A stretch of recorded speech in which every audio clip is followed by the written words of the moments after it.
Black Chaos comes again. Book 1, Black Land, Episode 4, Veronica Slater, by Alan O.W. Barnes.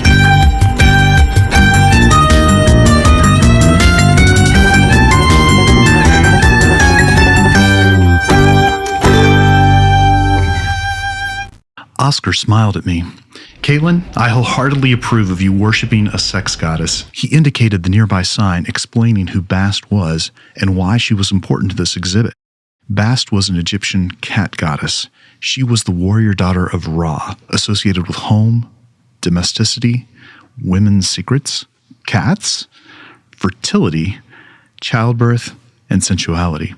She was called Bast originally. Some called her Bastet. The et had been added by her detractors to make her seem smaller, less than she had been.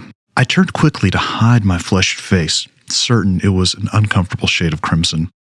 With my head bowed and digital tablet raised, hoping it would hide my embarrassment, I scampered away from Oscar. Still, I wasn't watching where I was going, and I tripped. I think there's something interconnected here. I believe that when people see me as insignificant or inept or whatever, I start to act that way, even more than I might have otherwise. As I headed towards the ground, unable to stop my fall, I just hoped I wouldn't break my tablet. Unexpectedly, I did not hit the ground. Oscar caught me, and for a second, it was just like a movie. He had my back, I was dipped like a starlet, and he was looking down at me, smiling. I felt my face grow hot. Veronica Slater watched the whole experience silently as Oscar stood me back upright. She saw my embarrassment as she giggled at me and then looked me up and down. I felt sick. I knew what was coming. Caitlin, did your mom help you with your makeup this morning? She knew my mom died when I was little. I crossed an arm and pushed my glasses higher on my nose. I don't wear makeup. Oh, right. She spun towards Oscar as she glossed her lips with something that smelled like candy, then leaned into Oscar, making sure to brush his arm with a breast as she pulled him down to her height and whispered in his ear. I think she licked his ear. He smiled at her, and they walked away together. She looked back at me over her shoulder and glared at me. I was pretty sure they were off to find a makeout corner. They passed under a sign declaring the area where they were headed the Slater Room. Yes, named after Veronica's family, who donated hundreds of thousands of dollars to this museum. Nice outfit, she added. I looked down at myself, trying to figure out if it was a compliment or an attempt at sarcasm. The outfit was something I bought at Goodwill. I probably spent less than $5 on it. I should explain something else about Veronica Slater. She hates me, and I don't know why. I think I said something in middle school that made her feel stupid. Since then, she's gone out of her way to ensure I know she's the alpha female. Sometimes I think I should apologize or be nice to her or try to get on her good side.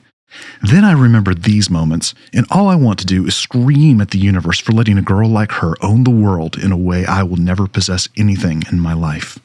One more thought passed through my head just then. It wasn't a wholly formed thought, but it was something about how if people don't see me the way I want to be seen, then maybe people don't see Veronica the way she sees herself either. Gonna need to process that. I stumbled away from the encounter, still feeling the embarrassment scar my face, but it was subsiding. I casually perused the exhibit, trying to hide by looking directly away from anyone who might notice me. I found myself back at the Mummy Girl display. There was something off about it. I couldn't place what was different about the display, but something had definitely changed. I felt as though I were about to put my finger on it when I overheard a conversation to my left between Heather McNeil and Deborah Sinclair, two of Veronica's best friends. You can't do it tomorrow. We have the thing tomorrow, Deborah chided. I don't really need to be there, do I? Heather answered. Tomorrow is an important one. I don't know why. I just know it is. I had no idea what the two girls could be discussing. A party? A spa appointment? Who knew? I kept telling myself that I didn't care, but Veronica's attitude left me frustrated and angry. She could have Oscar or anything else she wanted. So could her friends. I needed to get my mind off the elites. I began reading the notes about this particular mummy. Ankhes Hablaman was a queen in ancient Egypt. Epic fail. The mummy was just a primitive version of these girls who hate me. I thought I'd relate to her, but that didn't seem likely. She married the pharaoh, her 7-year-old brother, when she was 13. Well, that's pretty gross. Marrying within the family was common practice in Egypt among the ruling family. They believed they were descended from the gods, and they saw nothing wrong with keeping the bloodline pure. Her young husband died unexpectedly 3 years into his reign. Details are sketchy after that, but fragments of letters written between herself and the ruling family of the Persians indicate she seemed to fear for her life. She requested marriage to a Persian prince to keep herself safe and allow the Persians a foothold into Egyptian territory. However, we know from Persian records that the prince to whom she was betrothed and his entourage were murdered just outside of Thebes. Shortly after that, Ankes Ablaman was married to Anu, a court advisor, and likely her grandfather, just when you thought it couldn't get more gross. There are no records of her after the marriage. Her corpse suggests she died soon thereafter. Anu himself only ruled for 2 years before his death. The records indicate he died in some sort of animal attack. Maybe I didn't have as much to be jealous of as I thought. Perhaps the fabulously wealthy have it just as bad or worse than us mere mortals. Their problems are just on a different scale. That's when I heard the scream.